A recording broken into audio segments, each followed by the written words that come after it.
and we can talk to one another. I think that's what, ultimately makes me smile, is the fact that when things aren't going our ways, we can look at each other eye to eye and know when somebody's messing around, and we can fix it.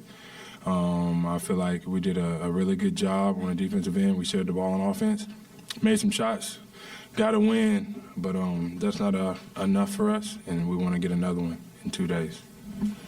Jimmy, through the years, you've always taken so much pride in how much work you poured into your game, but you never want to put a limit on how high you can go. In your opinion, though, given the consistency of where you're at right now, do you think this is the highest level that your game has been at to date? I don't think so. I really feel as though with anything in life, if you get the opportunity and you have the belief that my teammates, my coaches, Coach Pat, ownership have in me to, kind of lead the charge along with Bam right now, anything is possible. Like, I'm playing at an incredible level because they're allowing me to do so. They're not putting a limit on my game. They're trusting me with the ball on the defensive end. And I think that's what any basketball player wants. That's what anybody wants out of life, is just to be wanted, be appreciated, and just let you go out there and rock. Hey, Jimmy, Marcus Smart had 10 assists in the first half. As well as he was playing, were you kind of surprised not to see him as much in the second half?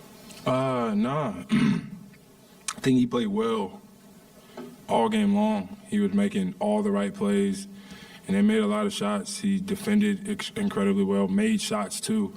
I think they'll, watch film and see that they probably have to utilize him more. I would.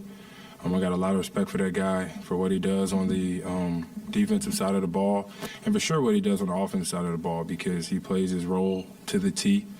So we're going to have to lock in on that, because 10.5 is some pretty good basketball. Right. And then, coming off of Tatum had a pretty big game in Game 7. What are some of the little things you guys try to do to throw him off his game, make him uncomfortable? Challenge, all shots. We try to keep him off the free throw line. He shot 11 of those. We reached a little bit too much, but that's what, MVP caliber players do. They do everything incredibly well. He made shots. He got to the free throw line, hit the three, mid-post transition, all of that. We will be better next game, and he may make shots. You can't get down on that. You got to know that we play defense the right way, and we're going to keep doing that. Jimmy, what does it feel like for your confidence in momentum when you see them start to crack a little in the third quarter? You hear their fans start to boo a bit. What does it do for you guys to hear that and feel that going forward? Absolutely nothing, honestly. We're a confident group. Whether we're up 10, down 10, we're not too worried about the opposing team. I think whenever you do that, you get lost in what got you where. And we're so worried about us all year long and how we could be the best version of ourselves that if we're up 10, down 10, we still need to play our style of basketball. We still need to be together, share the ball, get stops. Booing, no booing, we got to worry about the Miami Heat. Hey, Jimmy, when you're going like you were tonight, scoring and then also on defense with the steals, how does one side of the floor impact the other? How do they cooperate for you? I would like to think that I just play hard. I try to make the right plays on the offensive side of the ball. Probably not. I shot a couple bad ones. Like I said, my teammates and my coaches, they allow me to do that. On the defensive side of the ball, it's a lot of energy. But I'm not the only one that's doing it. So I feed off of my teammates diving on the floor, taking charges, getting back on defense, just like they feed off of my energy on the defense. It just so happened that I happened to get my hand on the basketball and get some steals. But as long as you play hard, I really believe that really good things happen majority of the time. Jimmy, I would imagine that you don't feel like an 8 seed. You and the Heat. That you don't. This doesn't feel like you're climbing mountains and knocking off favorites and all those kinds of things. That's a question? Well, it's the start of a question. Oh, okay. Well, what's the question?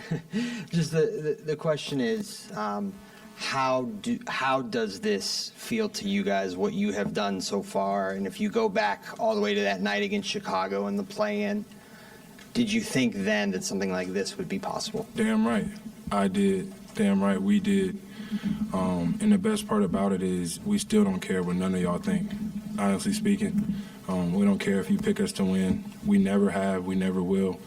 We know the group of guys we have in his locker room.